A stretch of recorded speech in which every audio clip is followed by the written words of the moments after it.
అందరికీ praise the lord. ప్రభు అయిన యేసుక్రీస్తు నామమున మీకు అందరికీ శుభాలు తెలియజేస్తున్నాను. అందరు బాగున్నారు కదా.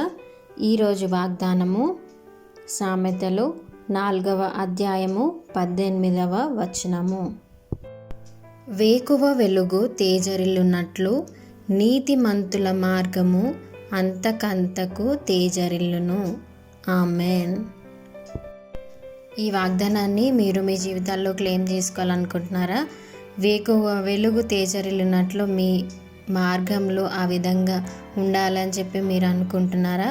అయితే మీరు ఇక్కడ ఎవరిలాగా జీవించాలని చెప్పి ఇక్కడ రాశారా అంటే, ఈ సామెతల్లో మనకి తెలిసినట్టుగా ఇద్దరు వ్యక్తుల గురించి రాయబడి ఉన్నది కదా.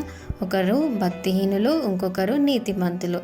అయితే భక్తిహీనుల గురించి పై వచనాల్లో కానీ లేదా సామెతలు మొత్తం కానీ చూసుకుంటే, భక్తిహీనులు మార్గము, వారి నడక, వారి నడవడి ఎలాగుంది అని చెప్పి ఇక్కడ పై వచనాల్లో ఒక 3 మాటలు మనం ఒకసారి చూసుకుంటే, భక్తిహీనుల త్రోవలో మనము చేరకూడదంట, దుష్టుల మార్గంలో మనము నడవకూడదంట, వాళ్ళు కీడు చెయ్యంది వాళ్ళు నిద్రపోరంట.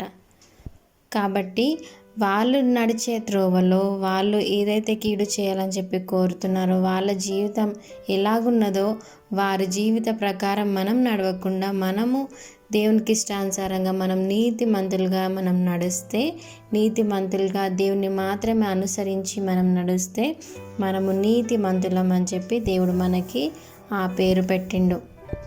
అయితే దేవుడు తర్వాత 20 నుంచి 23వ వచనంలో చూసుకుంటే, నీతిమంతుడు ఎలా జీవిస్తాడు అంటే, దేవుని వాక్యంలో భద్రంగా తన హృదయంలో దాచుకుంటే, ఈ వాక్యమే మనకు జీవం కదా.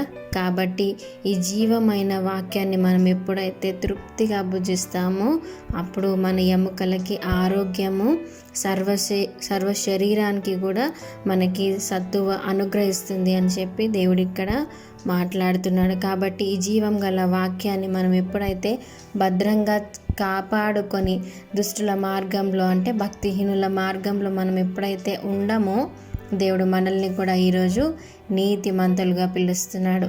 కాబట్టి మనము యేసయ్య ఎదుట నీతిమంతులుగానే పిలువబడి, ఆయన వేకువ వెలుగు ఏ విధంగా అయితే తేజరిల్లుతుందో ఈ వాగ్దానాన్ని మనము మన జీవితాల్లో తేజరిల్లేలాగా మనం కూడా ఇతరులకి ఒక వెలుగుమయంగా మారుదాం.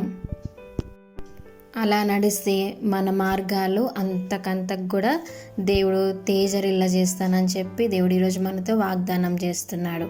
ఈ చిన్ని వాగ్దానాన్ని దేవుడు దీవించి ఆశీర్వదించును గాక. మీకు ఎవరికైనా ప్రేయర్ రిక్వెస్ట్ ఉంటే దయచేసి కామెంట్స్లో మెన్షన్ చేయండి. Thank you. God bless you.